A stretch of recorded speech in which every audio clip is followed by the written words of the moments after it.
Hi everyone, कैसे हो आप सभी लोग। आई होप आप लोग अच्छे होंगे। मैं हूं राहुल जयसवाल एंड स्वागत है आप सभी का एक बार फिर हमारे यूट्यूब चैनल जिसका नाम है JR ट्यूटोरियल्स। तो दोस्तों, आप लोग को याद होगा कि हमने आपसे प्रॉमिस किया था कि हम एंड गेम सीरीज आपके लिए लाएंगे और एंड गेम सीरीज की शुरुआत ऑलरेडी हमने प्रीवियस लेक्चर में ही कर दी थी, जिसमें हमने 10th स्टैंडर्ड के लिए साइंस सब्जेक्ट का पार्ट 2 का तीसरा chapter life processes in living organism उसकी शुरुआत की थी और वन शॉट का लेक्चर नंबर 1 हमने दे दिया था। बहुत बेहतरीन तरीके से समझाया था, लेकिन उसको कंप्लीट करेंगे हम लोग। लेक्चर नंबर 2 भी उसका आ जाएगा, लेकिन उसके पहले हम आ जाते हैं हमारे साइंस 1 के ऊपर। तो आज बेसिकली हम क्या पढ़ने वाले, 10th स्टैंडर्ड का साइंस 1 का वन शॉट रिवीजन वीडियो, जिसमें आपको बहुत ही बेहतरीन तरीके से उस चैप्टर के जो जो मोस्ट इंपॉर्टेंट टॉपिक है उसका रिवीजन करवाया जाएगा, ताकि आपको उसका कंसेप्ट फिर से पता चल जाए। और ये हमारे एंड गेम सीरीज का एक पार्ट है एंड पढ़ने वाले हम लोग chapter number 4 effects of electric current का लेक्चर नंबर 1। ठीक है, पूरा चैप्टर नहीं कराऊंगा, नहीं तो एक डेढ़ घंटे का वीडियो बनेगा। मैं चाहता हूं कि कम समय में आपको ज्यादा से ज्यादा नॉलेज दे सकूं, तो छोटे छोटे वीडियोस बनाएंगे। 1 से 2 पार्ट में बनेगा, उससे ज्यादा नहीं बनेगा गारंटी के साथ। मैक्स टू मैक्स 2 पार्ट में बनेगा। बच्चे कुछ चैप्टर्स जो है 300 चैप्टर पे आ गए। मैथ्स 1 मैथ्स 2 पूरा कंप्लीट हो चुका है, वहां से आप देख सकते हो। मैथ्स 1 मैथ्स 2 के जितने भी चैप्टर्स है पूरे वन शॉट है, मतलब एक ही लेक्चर्स में खत्म हुए। ठीक है, तो वो आप देखते रहो। हमारे पुराने जो रेगुलर लेक्चर वीडियोस है वो भी आपको हेल्प करेंगे, देखते रहो अच्छे से। साइंस के वीडियोस पूरे कंप्लीट हो चुके हैं, सिलेबस हमारा पूरा कंप्लीट हो चुका है, देख सकते हो। सिर्फ वन शॉट रिवीजन साइंस का बचा हुआ है, वो हम लोग करवा रहे हैं। 4th चैप्टर पे आ गए, 4-5 दिनों के अंदर ये भी कंप्लीट हो जाएगा। ठीक है ना। फिर आपको क्वेश्चन बैंक में से भी मोस्ट इंपॉर्टेंट क्वेश्चन बैंक के सॉल्यूशंस भी आपको करवाएंगे। टेंशन मत लेना, आपके राहुल सर ने जो वादा किया है ना एंड गेम सीरीज का, वो आपके लिए लेकर आएंगे। एंड गेम में है दोस्तों, तो यार एकदम धमाका तो होना ही है ना, फोड़ के आएंगे। थैनोस को मारना है कि नहीं मारना है, तो थैनोस को हरा के आना है। ठीक है, चलो आ जाते हैं टॉपिक पे। तो सबसे पहली बात दोस्तों, इफेक्ट्स ऑफ इलेक्ट्रिक करंट में हमें बेसिक तौर पे क्या क्या पढ़ना है। आज सबसे पहले शुरुआत करेंगे एक टॉपिक से जिसका नाम है दोस्तों एनर्जी ट्रांसफर इन ए सर्किट। एक बहुत बेहतरीन टॉपिक है, ये लोग इसको समझ नहीं पाते और मैं थोड़ा फास्ट भी जाऊंगा दोस्तों। जैसे कि आप जानते हैं हमारे रेगुलर लेक्चर वीडियोस में तो हमने बहुत आराम से एक एक टॉपिक को खींच के आपके लिए बहुत अच्छी तरीके से एक्सप्लेनेशन दिया है, लेकिन आज हमारा वन शॉट वीडियो है तो इसको हम लोग थोड़ा फास्ट भी जाएंगे, रिवाइज करवाएंगे। तो energy transfer and heat generation in A circuit, in a circuit. ये बहुत सारे लोग को पता ही नहीं है, क्योंकि ये आपको मैं सिर्फ 10th के तौर पे नहीं पढ़ाता हूं। जैसे कि आप जानते हो मेरा जो तरीका है पढ़ाने का सिर्फ 10th के लिए नहीं पढ़ाता हूं, मैं इस प्रकार पढ़ाता हूं कि आपके पास उस चीज का नॉलेज हो। और अगर इंसान के पास उस चीज का नॉलेज होता है तो एग्जाम में क्वेश्चन किसी भी प्रकार से पूछ ले, आप उसको आंसर कर सकते हो। बस आपको लिखने आना चाहिए और कुछ नहीं है। ठीक है, तो मेरे बच्चों को मैं काबिल बनाना चाहता हूं, रट्टा मारने वाला इंसान नहीं, काबिल इंसान बनाना चाहता हूं जिसके पास कंसेप्ट रहे, कंसेप्चुअल नॉलेज रहे। तो समझ लो, एक सर्किट, एक इमेजिनेशन में मैं क्या करता हूं, एक सर्किट ले लेता हूं, कुछ भी सर्किट ले लेता हूं। ठीक है, समझ लो एक सर्किट है, बेसिक से बेसिक सर्किट बनाना जो है वो सीख लो आप, बहुत इजी पड़ेगा आप लोग को। ठीक है ना। देखो for example, this is my a basic circuit. ये मेरा क्या है, एक बेसिक इलेक्ट्रिक सर्किट जिसको बोलते हैं। इसमें क्या क्या चीजें मेन होती है वो बता दूं। सबसे मेन होता है दोस्तों ये आपका cell, that is battery. Cell बोलते हैं या फिर बैटरी। एग्जाम में क्वेश्चन भी आता है कभी कभी 1 मार्क्स के लिए, draw a neat label diagram of electric circuit. तो आप इस प्रकार से भी डायग्राम बना के आ सकते हो। इसमें करना क्या है, आपको बस एक रजिस्टर दिखाना होता है, अगर जरूरत पड़े तो आप एक बल्ब भी दिखा सकते हो। अगर आपको चाहिए तो आप छोटा सा एक बल्ब ऐसा जला के दिखा सकते हो। ठीक है, ऐसा एक बल्ब आप दिखा सकते हो कि ये जल रहा है, ग्लो हो रहा है, ऐसा आप दिखा सकते हो। ठीक है, this is known as the bulb. ठीक है, क्या है ये एक बल्ब है, ये आप ऐसा दिखा सकते हो। इसके अलावा एक की होना चाहिए। की मतलब स्विच होता है, बटन बंद चालू करते हो ना, जैसे हमारे घर पे एक बोर्ड होता है, लाइट बंद किया लाइट चालू किया, वैसे यहाँ पे स्विच होता है। इसे इसको बोलते हैं सेल। और यहाँ पे हमारा करंट का डायरेक्शन दिखा दो, पॉजिटिव से नेगेटिव की तरफ से। ठीक है ना, इस प्रकार से दिखा दो। ठीक है, यहां से इस प्रकार से, इस प्रकार से, इस प्रकार से, ये हो गया। अब इसमें करंट फ्लो हो रहा होगा, यानी कि आई फ्लो हो रहा होगा, तो यहां पे आप लिख सकते हो आई। ये क्या है, ये करंट का डायरेक्शन आपने दिखाया है। लेकिन मेन मुद्दा क्या है हमारा, एनर्जी ट्रांसफर कैसे हो रहा है। तो एनर्जी ट्रांसफर कैसे हो रहा है, सबसे पहली बात आप जानते हो कि whenever we are connected with battery या फिर सेल से हम कनेक्टेड रहते हैं, तो उसमें से पॉजिटिव से लेकर नेगेटिव तरफ क्या होता है, हमारा करंट जो है सप्लाई होता है। तो यहाँ पे क्या हो रहा है, एनर्जी ट्रांसफर हो रहा है। लेकिन वो एनर्जी ट्रांसफर की वजह से यहाँ पे मेन जो मुद्दा है हमारा इफेक्ट ऑफ इलेक्ट्रिक करंट ना, यानी इलेक्ट्रिक करंट से कुछ तो हो रहा होगा। तो यहाँ पे होता क्या है कि यहाँ पे आपको एक जिगजैग लाइन दिख रही होगी, इसको हम लोग बोलते हैं रेजिस्टेंस। क्या बोलते हैं, रेजिस्टेंस। तो ये रेजिस्टेंस क्या करता है, समझ लो कि यहाँ पे एक करंट आपका आ रहा है। अब ये करंट यहां पे ट्रैवल किया, ये करंट यहां पे ट्रैवल किया। अब करंट जो है यहां पे ट्रैवल करने के लिए थोड़ा टाइम लगा रहा होगा। इमेजिनेशन के तौर पे समझ लो, एक मेरा सीधा वायर है, ये मेरा एक कॉपर वायर है, यहां से करंट आया और फटाफट यहां से चला गया। लेकिन अगर यही वायर को मैंने थोड़ा सा क्या कर दिया, जिगजैग पैटर्न में कर दिया, तो यहां से करंट आ तो रहा है लेकिन यहां पे आके इधर इधर इधर इधर वो क्या करेगा, बहुत बार ट्रैवल करेगा, फिर जाके यहां से पास हो जाएगा। यानी कि मुझे एक बात बताओ कि करंट दोनों में से, दोनों की वायर की लंबाई सेम ही है, समझ लो ये भी 5 मीटर का है, ये भी 5 मीटर का वायर है। मुझे खाली एक बात बताओ कि दोनों में से सबसे ज्यादा टाइम करंट किसके पास रहेगा, कौन से वायर के पास रहेगा? तो क्लियरली आप बोलोगे कि यार सेकंड वाला जो है ना, इसमें करंट ज्यादा देर तक फ्लो होगा, क्योंकि करंट को पास होने के लिए यहां पे जिगजैग पार करके जाना पड़ेगा और यहां पे वो सीधा सीधा निकल जाएगा। समझ में आ रहा है? तो अगर करंट यहां पे ज्यादा देर तक रहेगा, इसका मतलब क्या हो रहा है, समझ में आ रहा है? इसका मतलब क्या हो रहा है कि यहां पे आपका करंट के वजह से क्या प्रोड्यूस होगा, हीट प्रोड्यूस होगा। यानी कि सिंपल सी बात है, जैसा आप जानते हो एक बल्ब होता है, बल्ब, ठीक है ना, अगर बल्ब 5 मिनट के लिए जला दो उसको, मतलब बटन ऑन कर दो, 5 मिनट तक बल्ब ग्लो हो रहा है, उसको टच करना तो आपको गर्म नहीं लगेगा। लेकिन वही बल्ब 2 घंटे 4 घंटे से जल रहा होगा, उसको टच करना बल्ब को जाके, तो आपको चटका लगेगा। यानी कि वो बल्ब इतना गर्म हो गया होगा। क्यों गर्म हो गया होगा? क्योंकि जितना देर तक कोई भी इलेक्ट्रिक सर्किट में, कोई भी वायर में या फिर कोई भी इलेक्ट्रिकल अप्लायंस में करंट फ्लो हो रहा होगा, तो बिकॉज ऑफ दैट करंट वहां पे फ्लो होने की वजह से वहां पे क्या होता है, हीट जनरेट होता है। And this is the property we called as the heating effect of the electric current. यानी कि इलेक्ट्रिक करंट की वजह से हीट जनरेट होता है, हीटिंग इफेक्ट है उसका, और यही चीज का हम फायदा उठाते हैं। और बहुत सारे इलेक्ट्रिकल अप्लायंसेस ऐसे होते हैं जो हम लोग खुद बनाते हैं जिससे हमें फायदा हो सके। जैसे कि आप जानते हो बहुत सारे हीटिंग अप्लायंसेस हमें चाहिए होते हैं ना, इस्त्री करते हो, इस्त्री बटन चालू किया गर्म हो गया, इस्त्री कर लिया उससे, बटन चालू किया गीजर ऑन हो गया, पानी गर्म हो गया, बटन चालू किया इलेक्ट्रिक कुकर, खाना बना लिया। तो ऐसे कई सारे इलेक्ट्रिकल अप्लायंसेस है जो हम लोग डे टू डे लाइफ में यूज करते हैं। और ये जो पहला टॉपिक था एनर्जी ट्रांसफर किस प्रकार हो रहा है, ये आप अगर क्वेश्चन पूछेगा कि एक्सप्लेन, देखो क्वेश्चन कुछ भी पूछ सकता है, क्वेश्चन बैंक के भरोसे सिर्फ मत रहो। जो आपके बोर्ड एग्जामिनेशन में दिया हुआ है, जैसे मैं हमेशा बोला था कि क्वेश्चन जो बैंक दिया हुआ है उसमें से 70% पूछे जाने के चांसेस है। मैंने जो क्वेश्चन बैंक दिया उसमें से मैं दावा के साथ बोल सकता हूं कि 80 to 90% पूछने के चांसेस है, क्योंकि मैंने कुछ एक्स्ट्रा क्वेश्चंस भी वहां पे दिए हुए हैं और उसमें से कुछ निकाल के भी दिए हुए हैं। ये आपको समझ में आ रहा होगा। लेकिन अगर कोई बच्चा ऐसा है जिसको 90-95% श्योर लाना है, तो कुछ आपको एक्स्ट्रा स्किल्स भी आने चाहिए, कुछ एक्स्ट्रा कंसेप्ट पता होना चाहिए, तो ही आप आगे बढ़ पाओगे और तो ही आप कुछ ऐसे सवाल पूछे जाएंगे अलग तरीके से, तो भी आप उसका जवाब दे पाओगे। तो समझ लो ये क्वेश्चन बैंक में था ही नहीं और आपको पूछा गया क्वेश्चन कि how the electricity is generated in electric circuit, तो आप यहां पे डायग्राम बना के एक्सप्लेन कर सकते हो जैसे मैंने समझाया। और या फिर पूछ सकता है कि how the heat is generated in A circuit, कैसे जनरेट होता है, बिकॉज ऑफ द रेजिस्टर। समझ में आ रहा है? तो ये चीज आपको पता होना चाहिए और आप एक्सप्लेन कर सकते हो। समझ में आ गया? चलिए अब इसको मैं रफ करता हूं, फिर हम लोग जाते हैं हमारे अगले टॉपिक की तरफ। बहुत फास्ट जाना है हमें, क्योंकि मैं नहीं चाहता आपका मैं ज्यादा टाइम लूं, क्योंकि टाइम आपके लिए कीमती है, मेरे लिए तो है ही दोस्तों, लेकिन आप लोग के लिए इस वक्त काफी ज्यादा कीमती है। बड़े बड़े लेक्चर वीडियोस देखना भी मत, अपना टाइम वेस्ट मत करना। ज्यादा से ज्यादा आधा घंटा, ज्यादा से ज्यादा 40-45 मिनट, 50 मिनट से ज्यादा वीडियो मत देखो। वही टाइम को यूटिलाइज करो और उसको याद करने में लगाओ, ताकि आपका मार्क्स अच्छे आ सके। ठीक है, ये मैं हमेशा आपसे एक चीज बोलूंगा। चलो ये चीज आपको समझ में आ गया होगा, इसको मैं मिटा लेता हूं। चलो ये हो गया हमारा पहला टॉपिक। और आपको जो भी चीज लग रहा है इसका स्क्रीनशॉट लेते जाना, लिखने में अभी टाइम वेस्ट मत करो, स्क्रीनशॉट ले लो, बाद में उसको वहां से पढ़ सकते हो आप लोग। ठीक है, मोबाइल फोन में, आपके स्मार्टफोन में स्क्रीनशॉट लेते जाना। और जो लोग लैपटॉप वगैरह में देख रहे हो वो लोग आपका जो प्रिंट स्क्रीन का ऑप्शन आता है उसमें भी स्क्रीनशॉट होता है ना, लैपटॉप या फिर कंप्यूटर में प्रिंट स्क्रीन करके वहां से देख सकते हो, या फिर उधर से उसको पॉज करके मोबाइल से फोटो खींच लो उसका। ये सब चीज आप कर सकते हो। ठीक है, अब आ जाते हैं अगले टॉपिक की तरफ। एक और बहुत बेहतरीन टॉपिक है, जैसा कि आप जानते हो कि हीट तो जनरेट होता है, जैसे मैंने आपको एक्सप्लेन भी कर दिया कि चलो हीट जनरेट हो रहा है, लेकिन ये हीट जनरेट होने के पीछे भी एक थोड़ा सा कैलकुलेशन वाला पार्ट है। एग्जाम में कम चांस है पूछने का, लेकिन इसको समझ लो। जैसे कि आप एक चीज जानते हैं कि पावर जो होता है दोस्तों, इसका एक बेसिक मीनिंग होता है। Power is nothing but the electrical energy, और वो एनर्जी क्या होता है, energy per unit time. Power का एक्चुअल मतलब क्या होता है, एनर्जी, कितना एनर्जी फ्लो हो रहा है कितने टाइम में, इसको एक्चुअली हम क्या बोलते हैं, पावर बोलते हैं। यानी power is nothing but the energy per unit time. Energy का मतलब क्या होता है दोस्तों, अगर हम सिंपल तौर पे बोलेंगे, एनर्जी का मतलब होता है वोल्टेज मल्टीप्लाई बाय चार्ज। ठीक है, जो भी वोल्टेज होता है उसको चार्ज से मल्टीप्लाई करो, that is nothing but the energy, and T का मतलब होता है टाइम, तो we Q upon T. But एक चीज हमने 9th स्टैंडर्ड में ही पढ़ा है दोस्तों, Q is equal to I T. ठीक है, ये हमने बहुत पहले ही पढ़ा हुआ है, Q is equal to I T, यानी कि करंट इंटू टाइम का मतलब होता है चार्ज। तो यहां पे क्यू के जगह पे मैं आई टी लिख सकता हूं, बिल्कुल लिख सकता हूं ना। क्यू के जगह पे मैं क्या लिख सकता हूं, आई टी लिख सकता हूं। तो यहां पे क्यू के जगह पे मैं क्या लिख दूंगा, आई टी।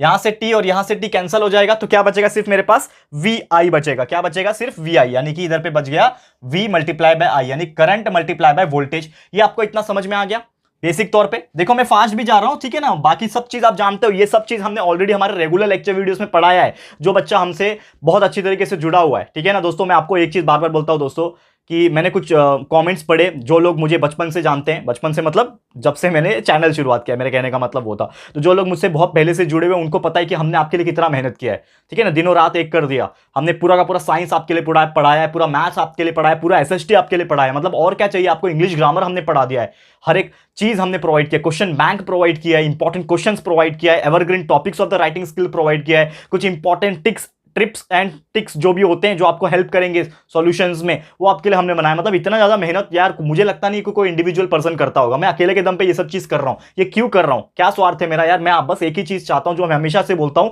कि मेरे बच्चे यार लाइफ में आगे बढ़े, मेरे बच्चों के पास ऐसा नॉलेज हो जाए जो हर एक के पास हो, कंसेप्चुअल नॉलेज इतना स्ट्रांग हो जाए कि यार वो रट्टी वाली चीजों के ऊपर ध्यान मत दे।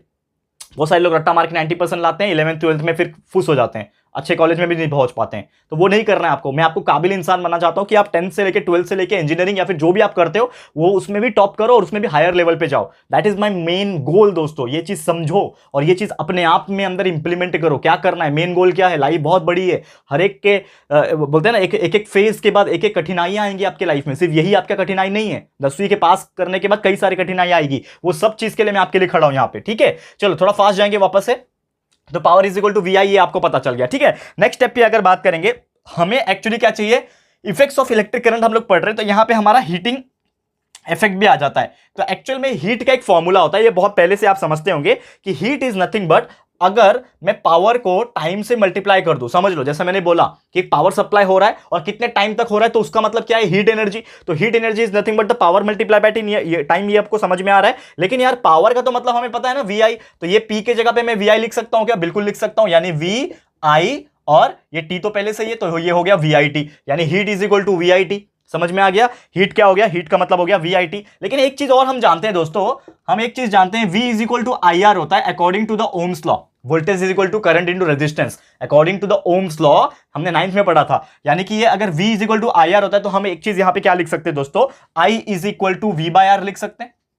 जब V is equal to I R होता है तो I is equal to V by R हो जाएगा, और ये I के जगह पे V बाय आर में लिख सकता हूं क्या? बिल्कुल लिख सकता हूं। तो ये I के जगह पे मैं क्या लिखूंगा, V बाय आर, ठीक है। ये हो गया। अब इसका मतलब क्या है, V मल्टीप्लाई बाय V मतलब हो गया V स्क्वायर, और मल्टीप्लाई बाय T, नीचे R आ गया। ये समझ में आया, V square T by R, इतना समझ में आ गया होगा। बहुत बेसिक सा चीजें है ये। अब यहां पे एक और चीज अगर आप देखोगे, हम एक और चीज जानते हैं। क्या जानते हैं दोस्तों, कि V का मतलब आई आर होता है ना। V का मतलब क्या होता है, आई आर होता है। तो V के जगह पे मैं क्या लिखूंगा, आई आर, यानी कि हीट जिसको हम लोग H बोलते हैं, तो H इज इक्वल टू क्या हो जाएगा, ये V के जगह पे मैं लिखूंगा आई आर, तो ये हो जाएगा आई आर का square multiply by T multiply by R. अब इसको सॉल्व कर लो, आई का स्क्वायर आई स्क्वायर हो गया, मल्टीप्लाई बाय आर का स्क्वायर आर स्क्वायर हो गया, मल्टीप्लाई बाय टी, नीचे आर हो गया। अब ये एक आर और ये इसका आर स्क्वायर का एक आर कट हो गया, तो क्या बचेगा हमारे पास, ये आई स्क्वायर, ये आर और टी, ये क्या बचेगा, आई स्क्वायर आर और टी। तो एक्चुअल में हमारा इधर पे फॉर्मूला क्या बना, H is equal to I square RT, and this is the main formula to calculate the heat energy in any electrical circuit। यानी कि अगर आपको कोई क्वेश्चन पूछेगा कि what is the formula for calculating the heat energy in any electric circuit, you can directly write it as H is equal to I square RT, यानी current square multiply by resistance multiply by time period is known as the heating effect of electric current. बहुत simple सा फंडा है, ये आपको कोई नहीं समझाएगा दोस्तों, मैं समझा रहा हूं क्योंकि अलग तरीके से क्वेश्चंस पूछे जा सकते हैं, ये आपको कोई बताएगा नहीं। ये सब आपको मतलब नॉर्मली गिने चुने क्वेश्चंस जो रिपीटेड होते हैं वही सब कराते हैं। लेकिन यार कभी सोचा है आपने कि अलग से क्वेश्चंस भी क्वेश्चन नंबर 4 क्वेश्चन नंबर 5 में पूछे जा सकते हैं, अलग से इंपॉर्टेंट, जो हमारे टेक्स्ट बुक में ही होते हैं, लेकिन कोई ध्यान नहीं देता कि ऐसे क्वेश्चन भी बनाए जा सकते हैं। तो इसलिए हमने आपको ये चीज समझाया, तो इसको देख लेना, समझ लेना, बहुत सिंपल सा फंडा है। एक फॉर्मूले से दूसरे से तीसरे से चौथे, इस प्रकार करना है, कुछ नहीं है, नया नहीं है। आपने एक फॉर्मूला बना लिया, H is equal to I square R T. अब इसका एक पावर का जो हमने यहाँ पे जो इलेक्ट्रिक हीट जो पढ़ा हमने अभी, इसका क्या होता है दोस्तों, एक यूनिट होता है, ठीक है ना। यूनिट्स भी हम लोग डिस्कस करेंगे। तो आप एक चीज समझते हो दोस्तों, हम एक चीज जानते हैं कि पावर का ना एक और फॉर्मूला होता है, power is equal to V into I. ये जो हमने स्टार्टिंग में ही देखा, P is equal to V into I होता है, ठीक है ना। Power is equal to V into I होता है। अब मुझे एक बात बताओ, पावर जो है ये V का मतलब क्या है, वोल्टेज है। तो वोल्टेज का यूनिट क्या होता है दोस्तों, वोल्ट्स, ये आप जानते हो। और करंट का यूनिट होता है एम्पियर। तो ये हो जाएगा वोल्ट मल्टीप्लाई बाय एम्पियर, यानी कि पावर का यूनिट हो जाएगा वोल्ट मल्टीप्लाई बाय एम्पियर, ठीक है। अब ये जो वोल्ट मल्टीप्लाई बाय एम्पियर, इसको अगर मैं कन्वर्ट करने की कोशिश करूं तो एक वोल्ट का जो मतलब होता है वो होता है दोस्तों 1 जूल पर सेकेंड। एक वोल्ट का जो मीनिंग होता है दोस्तों, सॉरी 1 जूल पर 1 कुलम, ठीक है ना। और एम्पियर का जो यूनिट होता है दोस्तों, ये क्या होता है, यहां पे एक तरीके से बोलूंगा, ये हो जाएगा 1 coulomb per second, 1 coulomb per 1 second. अब इसको आप मल्टीप्लाई कर लो तो आपका कैंसल आउट हो जाएगा, और सिर्फ और क्या बचेगा यहां पे, देखो कैंसल आउट कैसे हो रहा है, ये 1 कूलम और ये 1 कूलम कैंसल, तो ऊपर बचा 1 जूल और नीचे बचेगा 1 सेकेंड। ये हो जाएगा 1 जूल पर 1 सेकेंड, और 1 जूल पर 1 सेकेंड को हम लोग बोलते हैं वैट। यानी कि आपने डिराइव कर दिया कि यूनिट जो होता है पावर का, वो क्या होता है दोस्तों, क्या होता है, निकाला हमने वैट। कैसे निकाला, कोई पूछेगा ना, explain how the unit of power is watt, तो आप ये बता सकते हो। क्या बताने कहा कि पावर का फॉर्मूला होता है V × I, V का यूनिट होता है वोल्ट, I का यूनिट होता है एम्पियर। वोल्ट को हम लोग लिखते हैं 1 जूल पर 1 कूलम्ब, एम्पियर को लिखते हैं हम लोग 1 कूलम पर 1 सेकेंड। इसमें से 1 कूलम और 1 कूलम कैंसिल हो गया दोनों को, और बचेगा 1 जूल अपॉन 1 सेकेंड, और जूल पर सेकेंड का एक्चुअल में मीनिंग होता है वॉट। समझ में आ गया, बहुत सिंपल सा फंडा है, तो आपने ये पावर भी बता दिया। क्लियर है, समझ में आ गया दोस्तों, बहुत बेहतरीन तरीके से। चलो आगे बढ़ेंगे, इसको आप देख लो, फटाफट से स्क्रीनशॉट लेना चाहते हो तो ले लो। चलो अभी इसको मैं मिटा दूं, ये हो गया हमारा दूसरा टॉपिक। समझ में आ रहा है, चलिए आगे बढ़ते हैं। ध्यान लगा के देखोगे, बहुत बेहतरीन तरीके से समझ में आएगा दोस्तों।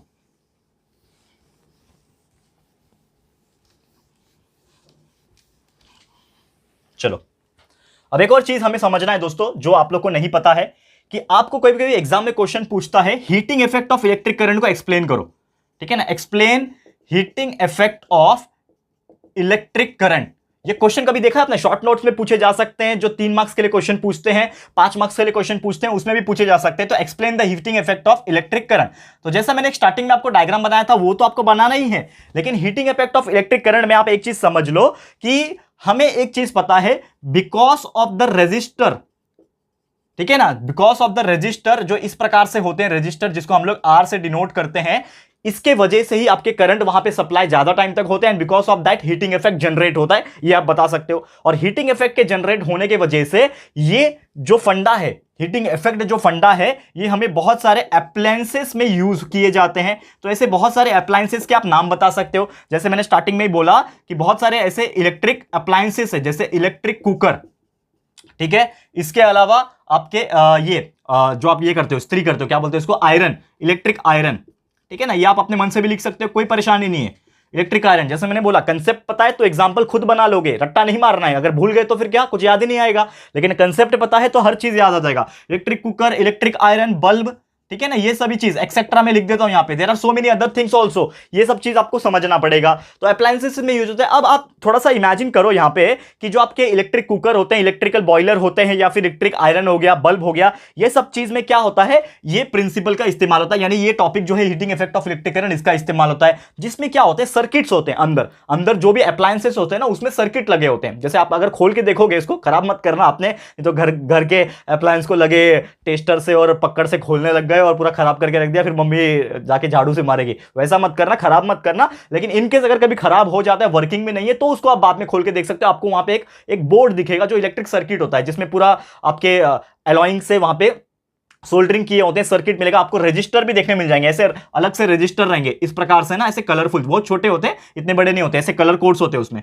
इसमें ऐसे कलर कोड्स होते हैं, विबग्योर जैसे, मतलब जो violet, indigo, blue, green, yellow, orange, red, इस प्रकार के अलग अलग कोड्स होते हैं। वो कोड्स आप लोग 12th में पढ़ोगे, हर एक का एक वैल्यू होता है, कैलकुलेट करना होता है। ये 12th में आपका आएगा फिजिक्स में, बहुत मजा आएगा पढ़ने में। अगर आप हायर स्टैंडर्ड में और बढ़ोगे ना आगे, ट्रस्ट में, आपके राहुल सर आपके साथ में 12वीं तक है, 12वीं के बाद भी हमने लॉन्च करने वाले हैं कोर्सेज।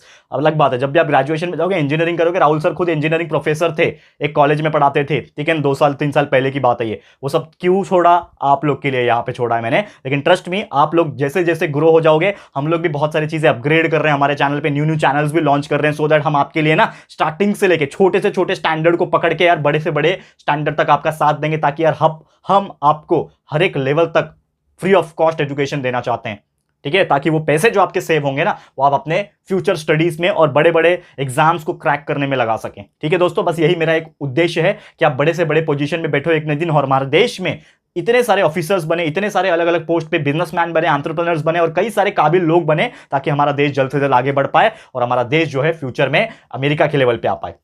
बस यही सपना है, ठीक है। तो अप्लायंसेस में electric cooker, electric iron, bulb हो गए, ये सब चीजें लग रहे हैं। अब एग्जांपल के तौर पे हो गया, जैसे आपका इलेक्ट्रिक कुकर होता है, यहां पे ना जैसे मैंने बोला कि रेजिस्टर्स होते हैं, तो रेजिस्टर्स भी किसी न किसी वायर से बनते हैं, तो एक्चुअल में ये बनता है नाइक्रोम वायर से। ये आपको याद रखना है, नाइक्रोम वायर से बनाया जाता है। तो कभी कभी fill in the blanks MCQs वगैरह मैच द फॉलोइंग कोरिलेशंस में पूछ लेता है कि इलेक्ट्रिक कुकर में कौन सा वायर लगता है, तो याद रखना इलेक्ट्रिक कुकर में क्या लगता है, नाइक्रोम वायर लगता है। ये याद रखो दोस्तों, ये आपको कोई बताता नहीं अंदर की बातें, तो इसको ये सब चीजें याद रखना है। छोटी छोटी चीजें हैं जो लोग को मैं बार बार बोलता हूं टेक्स्ट बुक्स रीड किया करो, वो लोग नहीं करते, तो उनके लिए तो ये वीडियो बहुत ज्यादा हेल्पफुल है। तो आप प्लीज अपने दोस्तों को भी शेयर करके बताओ कि ये वीडियो में वन शॉट के अलावा अंदर इतनी सारी क्वालिटी वाली चीजें मिल रही है ना, जो आपको कहीं और नहीं मिलेगी। ये चीज आपको बताना है, ठीक है। तो इलेक्ट्रिक कुकर नाइक्रोम वायर से आपको मिलेगा। साथ ही में आप एक चीज जानते हो कि आपका जो इलेक्ट्रिक बल्ब जो होता है, आपने देखो पुराने जमाने में बल्ब होता था, येलो कलर का लाइट फेंकता था, 100 वाट का बल्ब जिसको बोलते थे हम लोग, ठीक है ना, 100 वाट का बल्ब। तो 100 वाट के बल्ब में ना एक फिलामेंट्स होता था जिसको हम लोग बोलते हैं टंगस्टन फिलामेंट। जैसे कि मैं एक आपको डायग्राम बना के दिखाता हूं। लेट सपोज कि आपका समझ लो ये बल्ब था। अब ये बल्ब है ना, नॉर्मली क्या होता था, दो ऐसे डंडी निकले होते थे और ये डंडी में ना ऐसा एक वायर लगा हुआ रहता था। ये वायर जो होता था ना, ये वायर एक्चुअल में किससे बनता है, टंगस्टन करके एक मटेरियल है। और आपको एक चीज बता दूं फैक्ट, टंगस्टन का जो आपका जो मेल्टिंग पॉइंट होता है ना, नॉर्मली इसमें जो हीट होता है वो 34 डिग्री सेल्सियस तक जा सकता है। मतलब सोचो यार कितना ज्यादा गर्म होने के बाद वो जो नॉर्मली है टंगस्टन का जो वायर है ब्रेक होता है। पर एक बार जो ब्रेक हो गया तो उसके बाद क्या होता है, वो बल्ब खराब हो जाता है। कभी कभी वो हिलने के वजह से, डिस्टर्बेंस के वजह से भी टूट के गिर जाता है, तो बल्ब खराब हो जाता है। तो ये सब चीजें याद रखना है। हाँ, इलेक्ट्रिक आयरन में क्या होता है, माइका, ठीक है ना, माइका करके क्या होता है, एलिमेंट होता है, तो वो आपको मिलेगा, ठीक है ना। तो इस प्रकार के एलिमेंट्स हो गए, इस प्रकार के एलॉयज हो गए, ये लगाए जाते हैं as a resistor material, as a resistor लगाते, ताकि जब उसमें से करंट पास हो जाएगा तो वो उसको गर्म कर देगा। वायर एक बार गर्म हो गया तो पूरा आपका इलेक्ट्रिकल अप्लायंसेस गर्म हो जाएगा, जिसका एक अलग अलग तरीके से आप यूज कर सकते हो। जैसे कुकर का यूज आप खाना बनाने के लिए यूज करते हो, इलेक्ट्रिक आयरन का कपड़े प्रेस करने के लिए करते हो, और बल्ब का आप रोशनी के लिए करते हो। तो ऐसे ही अलग अलग अप्लायंसेस में ये हीटिंग इफेक्ट का यूज होता है। आप इमेजिन कर सकते हो दोस्तों कि क्या होता अगर ये heating effect of electric current हमें नहीं मिलता, तो क्या होता। अगर ये नहीं होता तो ना हमारे पास इलेक्ट्रिक के यूज करने के कुछ साधन होते हीटिंग इफेक्ट के, जैसे ना प्रेस होता ना टंगस्टन होता। नहीं तो वही लोग पुराने जमाने में प्रेस जो होता था जिसमें कोयला जला के प्रेस करते थे, इस्त्री करते थे। आज भी कहीं आप जाओगे लॉन्ड्री वाले के पास तो वो लोग कोयला वगैरह डाल के करते हैं, लेकिन बहुत टाइम लेता है हीट होने में। लेकिन ये क्या है, बटन चालू किया, विद इन 2 मिनट्स गर्म हो गया, प्रेस कर लिया, फटाफट तैयार, कपड़ा रेडी, ठीक है ना। ये सब चीजें बहुत ज्यादा जरूरी है। क्लियर है? तो उम्मीद करता हूं कि ये टॉपिक आपको बहुत अच्छी तरीके से समझ में आ गया होगा। तो ये था हमारा topic, that is known as the heating effect of electric current. समझ में आ गया? तो हीटिंग इफेक्ट समझ में आ गया। अब हीटिंग इफेक्ट तो चलो क्लियर हो गया, हमें बहुत अच्छा लगा सर, आपने बहुत अच्छा समझा दिया, चलो आपको समझ में आ गया होगा। लेकिन क्या लगता है आपको कि ये जो इलेक्ट्रिक करंट है, हमारा चैप्टर का नाम क्या है, इफेक्ट ऑफ इलेक्ट्रिक करंट, लेकिन ये इलेक्ट्रिक करंट का हीटिंग के अलावा भी कोई और इफेक्ट है क्या? Yes, there are so many effect. तो एक और बहुत बेहतरीन इफेक्ट है हीटिंग के अलावा, जो कि है दोस्तों मैग्नेटिक इफेक्ट। अब ही मतलब इलेक्ट्रिसिटी की वजह से, बिजली की वजह से मैग्नेटिक इफेक्ट भी क्रिएट कर सकते हैं, ऐसा एक फंडा है। और शायद आप जानते भी होंगे, जो हमारे रेगुलर लेक्चर्स हम देख चुके होंगे उनको पता भी होगा, लेकिन जिनको नहीं पता है टेंशन मत लेना, फिर से हर एक चीज बता रहा हूं दोस्तों, बिल्कुल चिंता नहीं करना है। तो चलिए आ जाते हैं टॉपिक पे। अगला टॉपिक है हमारा magnetic effect of electric current. यहां पे हमारा पहला टॉपिक जिसका नाम था हीटिंग इफेक्ट, ये बहुत बेहतरीन तरीके से पूरा एक्सप्लेन कर दिया है, समझ में आ गया होगा। चलिए आ जाते हैं magnetic effect of electric current पे, ठीक है। ओके, अब ध्यान लगा के देखना दोस्तों, ये टॉपिक बहुत इंपॉर्टेंट है, ठीक है। पहले मैं कंसेप्ट बताऊंगा, फिर उसके बाद जो चीजें exam point of view important है वो बताऊंगा, ठीक है ना। चलिए लिखते हैं हम लोग magnetic effect of electric current. समझो इसको, ध्यान से समझो। अब जैसे मैग्नेटिक इफेक्ट मतलब क्या होता है, लेट सपोज एग्जाम्पल के तौर पे मेरे पास क्या है, यहां पे एक सर्किट है। एग्जाम्पल के तौर पे क्या बना रहा हूं, यहां पे मैं एक सर्किट बना रहा हूं, समझ लो, प्लस माइनस, ठीक है। यहां पे क्या बना रहा हूं मैं, एक सर्किट बना रहा हूं, ठीक है ना। यहां पे मैं एक प्लग की बना देता हूं, एक सर्किट है। वैसे ही सेम एक और सर्किट बना रहा हूं, ठीक है ना, एक और सर्किट बना रहा हूं। यहां पे फिर से मैं क्या बना रहा हूं, एक प्लग की बना रहा हूं, मतलब स्विच होता है, इज नथिंग बट स्विच, जो ये मैं बना रहा हूं, ठीक है ना। अब ये दोनों में देखोगे तो ये प्लस माइनस है, ये माइनस प्लस है, समझ में आ रहा है। अब ये इलेक्ट्रिक सर्किट में करंट सप्लाई हो रहा होगा बिकॉज ऑफ दैट थिंग, ठीक है ना। यहां पे क्या हो रहा है, करंट सप्लाई हो रहा है, इस प्रकार से करंट सप्लाई हो रहा है, समझ में आ रहा है। अब यहां पे करंट कैसा होगा, यहां पे इस प्रकार से सप्लाई हो जाएगा। दोनों में डिफरेंस कुछ नजर आ रहा है क्या आपको? अगर आप ये चीज पहले समझ पा रहे हो तो फिर मैं आगे बढ़ता हूं। पहले तो ये दोनों के बीच का एक डिफरेंस समझो। डिफरेंस आपको क्लियर कट नजर आ रहा होगा दोस्तों कि यहां पे जो करंट का डायरेक्शन है वो इस तरफ है, और यहां पे करंट का डायरेक्शन इस तरफ है, समझ में आ रहा है। करंट यहां पे इस प्रकार फ्लो हो रहा है, और यहां पे आप देखोगे तो इस प्रकार करंट जो है वो फ्लो हो रहा है, आई फॉर करंट। ये चीज समझ में आ रहा है। अब यहां पे मैं क्या करता हूं, ये करंट के अलावा यहां पे मैं कुछ मैग्नेट्स को क्या करता हूं, प्लेस कर देता हूं। यहां पे मैं क्या करता हूं, एक मैग्नेट को प्लेस कर देता हूं। यहां पे मैं डब्बे में एक मैग्नेट लगा देता हूं जिसका कोई डायरेक्शन रहेगा, तो समझ लो मैं डायरेक्शन यहां पे डाल देता हूं नॉर्थ एंड साउथ। यहां पे सेम मैं क्या करता हूं, एक मैग्नेट को, मैग्नेटिक नीडल को यहां पे मैं प्लेस कर देता हूं।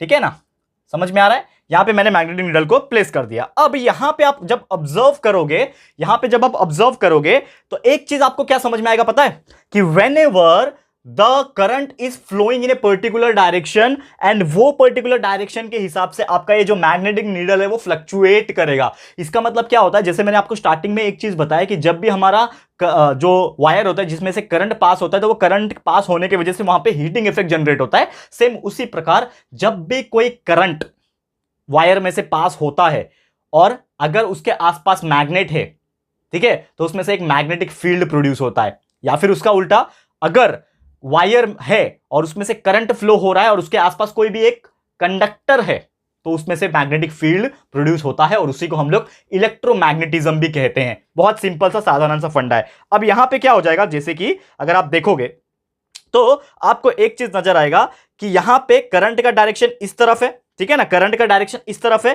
तो because of the direction of this current, इस करंट का डायरेक्शन इस तरफ होने से आपका ये जो मैग्नेटिक नीडल है ना वो यहां पे फ्लक्चुएट करेगा। यानी कि ये जो होगा कांटा, ये जो नीडल होगा, समझ लो ये कांटा होगा ना आपका, अब ये ऐसा था, अब ये आपका ना इस तरफ से, मतलब करंट का डायरेक्शन ऐसा है ना, इस प्रकार से है, यानी एंटी क्लॉकवाइज डायरेक्शन है, तो ये आपका जो मैग्नेटिक नीडल है वो इस प्रकार डिफ्लेक्ट होगा, यानी कि इस प्रकार डिफ्लेक्ट होगा, ऊपर की तरफ जाएगा, ऐसा डिफ्लेक्ट हो जाएगा, नॉर्थ ऐसा जाएगा, साउथ नीचे आ जाएगा। समझ में आ रहा है? लेकिन वही यहां पे अगर कंसीडर करो, यहां पे कंसीडर करोगे तो यहां पे जो करंट का डायरेक्शन है वो इस तरफ है, इस तरफ है, समझ में आ रहा है?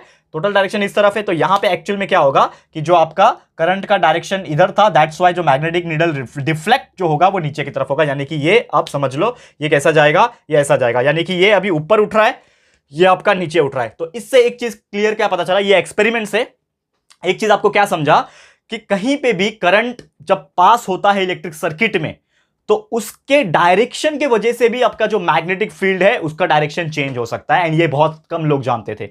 समझ में आ रहा है? तो because of the direction of the electric current, magnetic field deflects and magnetic needle also deflect, and the accordingly उसका डायरेक्शन जो है वो चेंज होता है। इतना समझ में आ गया बहुत बेहतरीन तरीके से। और यही पूरा फंडामेंटल प्रॉपर्टीज है जिसके से मैग्नेटिक फील्ड प्रोड्यूस होता है, इलेक्ट्रोमैग्नेटिज्म इसे ही कहते हैं। समझ में आ गया क्या कहते हैं इसको? ये प्रॉपर्टी को हम लोग क्या बोलते हैं? इलेक्ट्रोमैग्नेटिक चीजें बोलते हैं। ठीक है, अब एक और एक्सपेरिमेंट है, इसके वजह से आपको मैं समझाने की कोशिश करता हूं।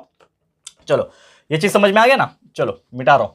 ये तो एक्सपेरिमेंट था, ये आपको मुझे समझाना था भाई, और कुछ नहीं। एग्जाम में पूछेगा तो आप ड्रॉ कर सकते हो, कोई प्रॉब्लम नहीं है, बहुत इजी था उसको ड्रॉ करना। ठीक है, अब एक चीज और समझने की कोशिश करो। समझ लो कि मेरे पास क्या है, मेरे पास एक कार्डबोर्ड है।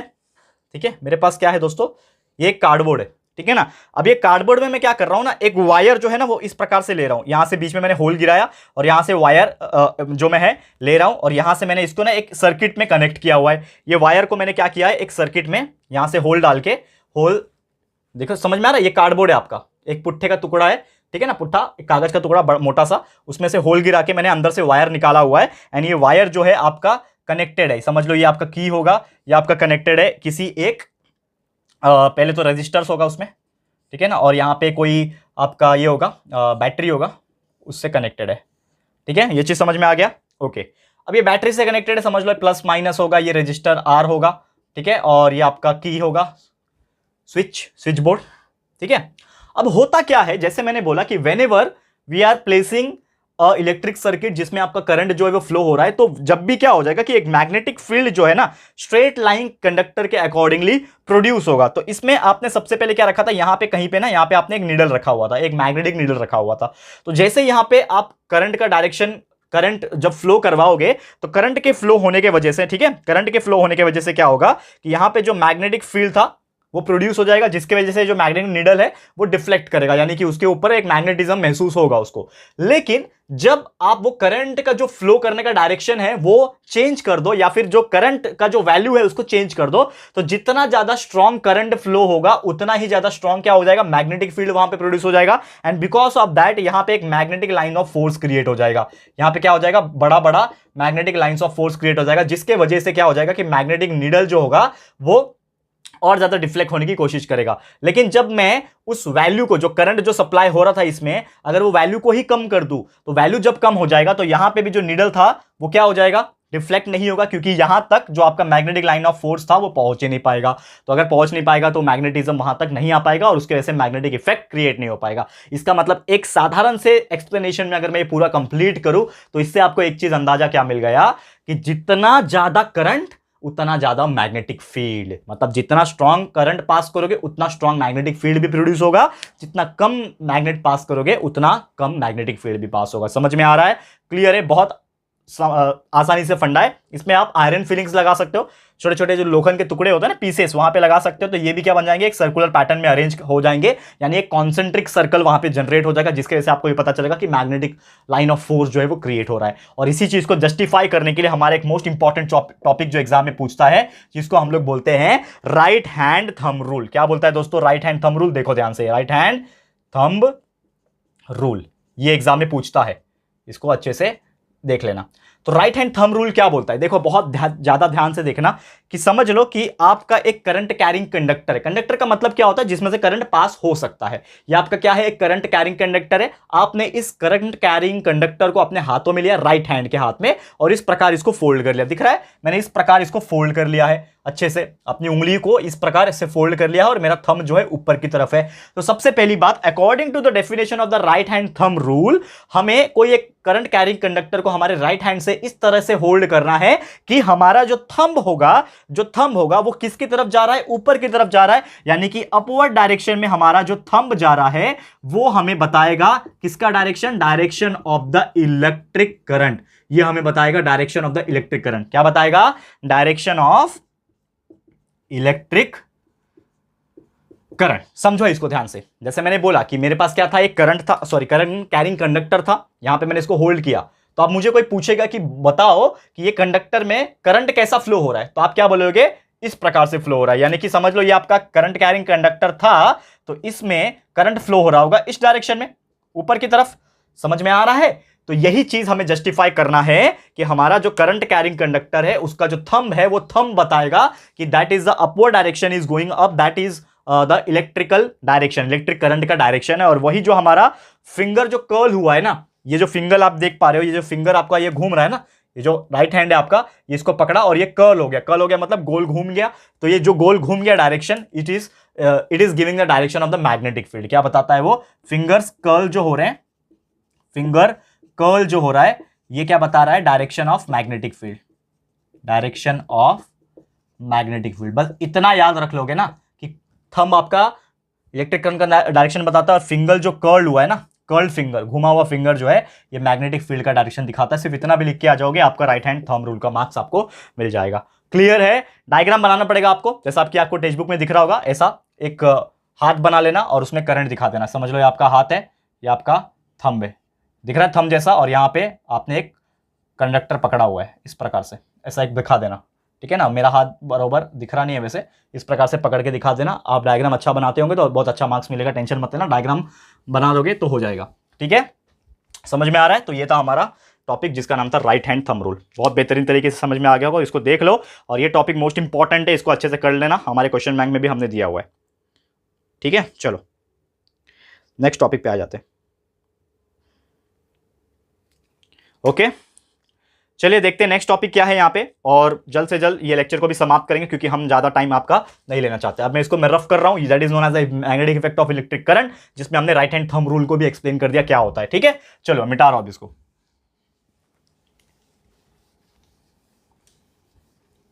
अब ध्यान लगा के देखो,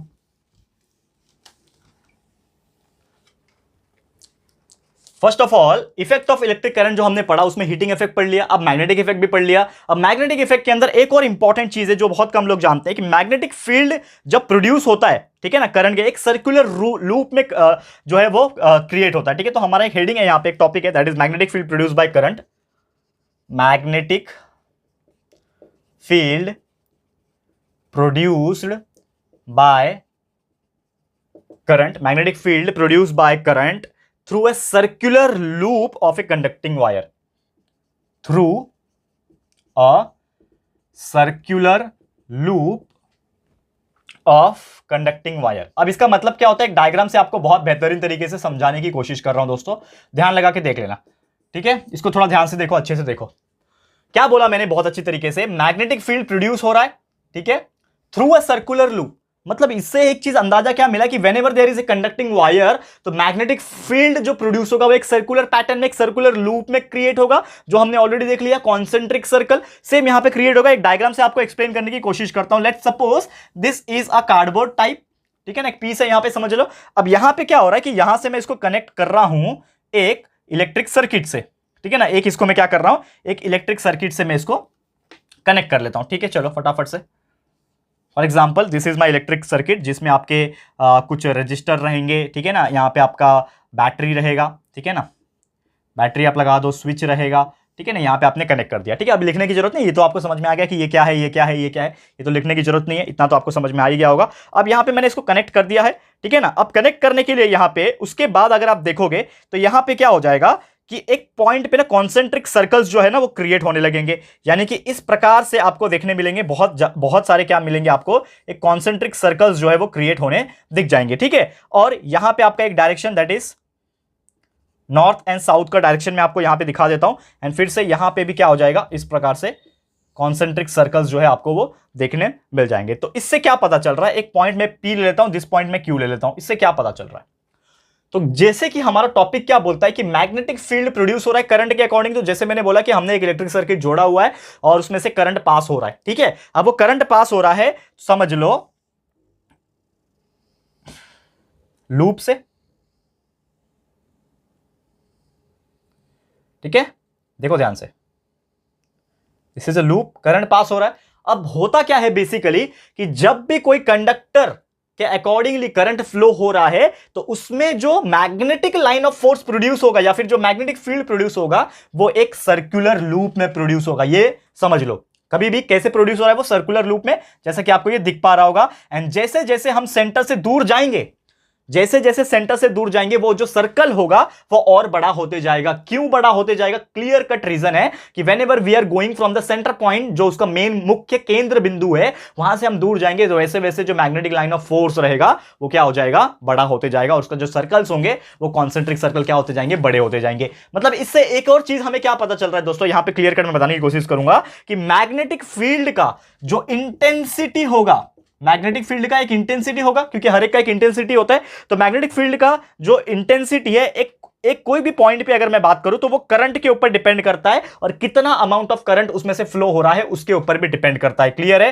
कितना अमाउंट ऑफ करंट इसके अंदर से जा रहा है, फ्लो हो रहा है, रिटर्न आ रहा है, that is nothing but the intensity. तो कोई पूछेगा कि कितना intensity of magnetic line of forces create हो रहे, तो आप क्या बोलोगे, कितना अमाउंट ऑफ करंट उसमें से जा रहा है। और ये टोटली करंट के ऊपर डिपेंड करता है, यानी intensity is totally dependent upon the current supply on that particular circuit. समझ में आ रहा है, करंट के ऊपर डिपेंड करता है। और साथ ही में इससे एक चीज पता चलता है कि जितना अमाउंट ऑफ टर्न हम लोग लूप्स में डालते हैं, जो लूप होगा जिसमें जितना उसमें टर्न रहेगा, जितना उसके अंदर टर्न रहेगा उतना ही ज्यादा हम उसके अंदर हम लोग क्या बोल सकते हैं, मैग्नेटिक फील्ड प्रोड्यूस हो सकता है। यानी कि अगर मैं बात करूं कि मुझे अगर मैग्नेटिक फील्ड को बढ़ाना है तो उतना अमाउंट ऑफ करंट उसके अंदर पास होना पड़ेगा, और उतना ज्यादा करंट पास करने के लिए उस वायर के अंदर वो करंट भी उतने टाइम तक होना चाहिए। तो हमें वो वायर को क्या करना पड़ेगा, एन नंबर ऑफ टाइम्स क्या करना पड़ेगा, लूप में डालना पड़ेगा। अब लूप में डालना मतलब इस प्रकार से स्प्रिंग जैसा डालना, और स्प्रिंग जैसा डालना तभी तो वायर, उसके वायर के अंदर से करंट ज्यादा समय तक पास हो जाएगा और उतना ज्यादा मैग्नेटिक फील्ड प्रोड्यूस हो सकता है।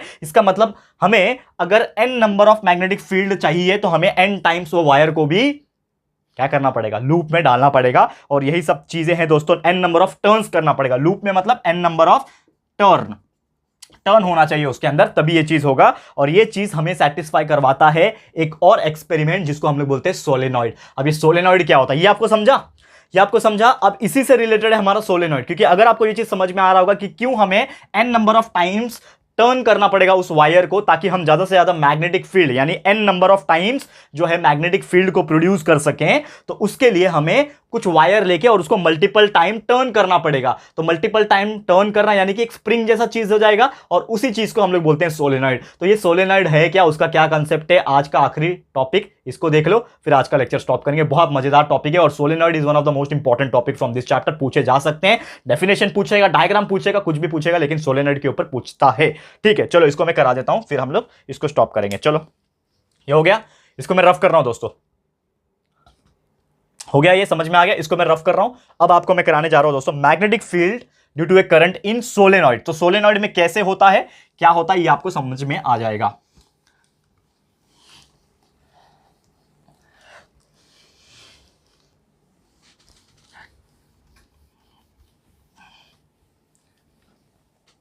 देखो समझो इसको, चलो फटाफट से हेडिंग डाल देते हैं। आखिरी टॉपिक आज के इसका, that is magnetic field produce हो रहा है, किसके ऐसे प्रोड्यूस होता है, ड्यू टू अ करंट, लेकिन किसके अंदर, इन सोलेनॉइड।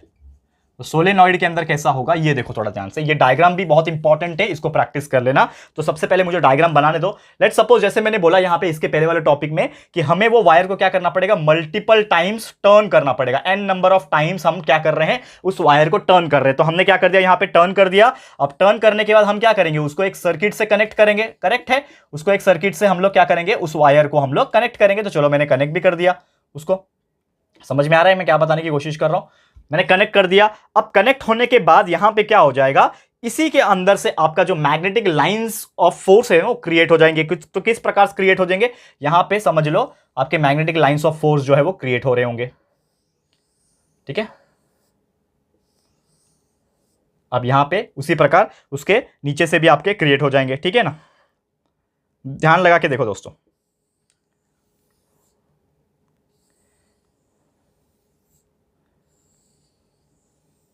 ये आपके magnetic lines of force create हो गए एंड इसी में से आपके कॉन्सेंट्रिक सर्कल लाइंस क्रिएट हो जाएंगे, ठीक है ना। एक डायरेक्शन हम दे देते हैं, समझ लो, एक डायरेक्शन हम दे देते हैं यहां पे, that is south and north. चलो अब इसको एक्सप्लेन करते हैं क्या हो रहा है यहां पे।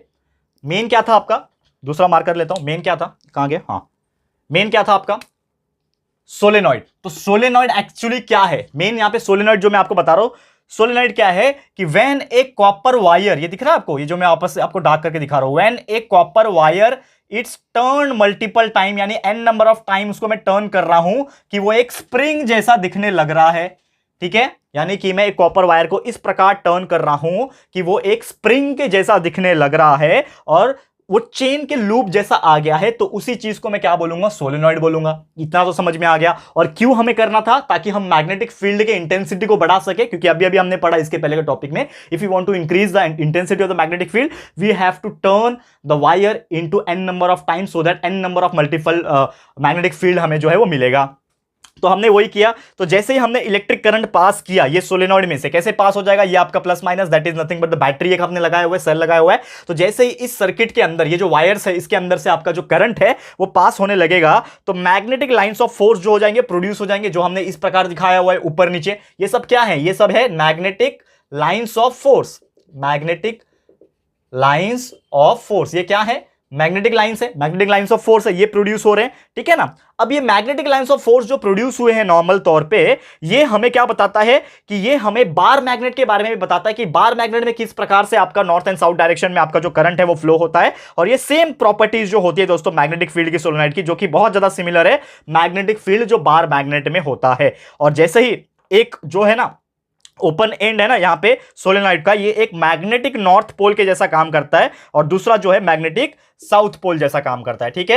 यहां पे आपको दिख रहा है, this is the north pole, magnetic north pole, and this is the magnetic south pole जैसा काम करता है। और मैग्नेटिक लाइंस ऑफ फोर्स जो इनसाइड है, ये जो दिख रहा है आपको अंदर, तो मैग्नेटिक लाइंस ऑफ फोर्स जो इनसाइड है ना सोलेनॉइड के अंदर के जो है ना यहां पे, वो एक दूसरे को पैरेलल है, जैसे कि आपको डायग्राम में दिख भी रहा होगा, ये एक दूसरे को पैरेलल यहां पे जा रहे हैं। और वो पैरेलल क्यों है, इसके पीछे का भी रीजन है दोस्तों, कि इसका मतलब ये है कि जो इंटेंसिटी है मैग्नेटिक फील्ड का पूरे सोलेनॉइड के अंदर, ये पैरेलल इसीलिए है because the magnetic field inside the solenoid, जो इंटेंसिटी है, the intensity of the magnetic field is same through out the solenoid. क्या मैं बोल रहा हूं, द इंटेंसिटी, ये वर्ड खाली याद रख लोगे पूरा सोलेनॉइड समझ में आएगा। क्या बोल रहा हूं, the intensity of magnetic field, the intensity of magnetic field inside the solenoid, ये सोलेनॉइड के अंदर का जो पार्ट है उसके अंदर का जो इंटेंसिटी है मैग्नेटिक फील्ड का, ये क्या होता है, यूनिफॉर्म होता है, यानी कि हर जगह सेम होता है। ये चीज ध्यान में रहेगा और ये एमसीक्यूज में भी पूछ सकता है, वन सेंटेंस में पूछ सकता है। और कल को अगर मैग्नेटिक फील्ड सोलेनॉइड के अंदर पूरा एक्सप्लेन करने पूछा तो डायग्राम बता के एक्सप्लेनेशन के साथ में आप एक्सप्लेन कर सकते हो कि यहां पे जो लाइंस अंदर जो दिख रहे थे वो it is parallel and because of parallel इसका मतलब क्या है? It means that the intensity of the magnetic field with in the solenoid is uniform, is same everywhere, is uniform everywhere, यानी कि इसका भी मैग्नेटिक फील्ड का इंटेंसिटी, इसका भी, सबका इंटेंसिटी क्या होगा? ऑलमोस्ट सेम होगा, that is will be uniform in nature. Fluctuate नहीं करेगा, यूनिफॉर्म करेगा। यूनिफॉर्म मतलब सेम होना। समझ में आ गया? क्लियर है? तो उम्मीद कर रहा हूं कि ये आपको बहुत बेहतरीन तरीके से समझ में आ गया होगा। तो फिर यही था हमारा आज का लेक्चर वीडियो, जिसमें हमने आपको बहुत ही बेहतरीन तरीके से हर एक टॉपिक को एक्सप्लेन किया है। जितना भी आज एक्सप्लेन कर दिया है, इसमें से कई सारे टॉपिक ऐसे थे जो बहुत ज्यादा इंपॉर्टेंट थे, आपके एग्जाम्स में पूछे जा सकते हैं। तो जितना भी हमने कराया उसको एक बार और अच्छे से देख लेना, अच्छे से वीडियोस देख के प्रैक्टिस कर लेना अपनी तरफ से, बहुत बेहतरीन तरीके से आपको क्लियर हो जाएगा। और इसके बाद दोस्तों एक और लेक्चर आएगा, इसी चैप्टर का एक और लेक्चर, यानी कि लेक्चर नंबर 2 भी आ जाएगा, जिसमें हम इसके आगे के पार्ट्स जो बचे हुए हैं कि यार जनरेटर कैसे इलेक्ट्रिसिटी को प्रोड्यूस करता है, इलेक्ट्रिक मोटर कैसे काम करता है, ये सभी कई सारे इंपॉर्टेंट टॉपिक्स है जो हम आपको एक्सप्लेन करेंगे, जिसमें से हो सकता है एक क्वेश्चन 5 मार्क्स के लिए आपको पूछे जा सकता है, जिसमें आपको construction and working of electric motor, construction and working of generator, ठीक है ना, कुछ एसी एंड डीसी के बारे में, जो कि नॉर्मली ओमिटेड पार्ट है, रिड्यूस पार्ट है, लेकिन हो सकता है उसमें से कुछ क्वेश्चन फ्रेम हो जाए, तो हम आपको एक्सप्लेन कर देंगे। तो आपको चिंता नहीं करना है, हमारे साथ बने रहना है, प्यार दिखाते रहना है। इसी के साथ आज का वीडियो समाप्त होता है। ये वीडियो आपको कैसा लगा है प्लीज हमें कमेंट करना। आपको हमारा एंड गेम सीरीज जो हमने आपसे वादा किया था हम आपके लिए लेकर आना है, ये आपको कैसा लग रहा है प्लीज हमें कमेंट करके बताना। और अगर ये वीडियो पसंद आए, हमारा एंड गेम सीरीज आपको पसंद आ रहा है, तो प्लीज इस वीडियो को लाइक कर देना दोस्तों, और अपने दोस्तों के साथ शेयर करो, जितना हो सके उतना शेयर करो दोस्तों, क्योंकि हमें आप लोग की सपोर्ट की जरूरत भी है। और आप लोग के लिए हम इतना मेहनत कर रहे हैं ना, तो आप लोग अगर जो हमारी जो मेहनत है ना उसको अगर सक्सेसफुल बनाना चाहते हो तो प्लीज शेयर कर देना अपने दोस्तों के साथ, रिलेटिव्स के साथ, जो 10वीं का एग्जाम देने वाला है, हो सकता है ये वीडियो देखने के बाद उसके साइंस में और अच्छी तरीके से मार्क्स आ जाए। तो please share to the maximum people. First time हमारे चैनल पे आए हो, अभी तक चैनल को सब्सक्राइब नहीं किया तो फटाफट से हमारे चैनल को सब्सक्राइब कर देना। साथ ही में एक बेल आइकन होता है, उसको प्रेस कर देना, ताकि फ्यूचर में कभी भी हम लोग वीडियोस को अपलोड करेंगे तो आप लोग को नोटिफिकेशन मिलती रहेगी। ठीक है फ्रेंड्स, तो जल्दी मिलेंगे हमारे न्यू वीडियो में, तब तक के लिए thank you and good bye.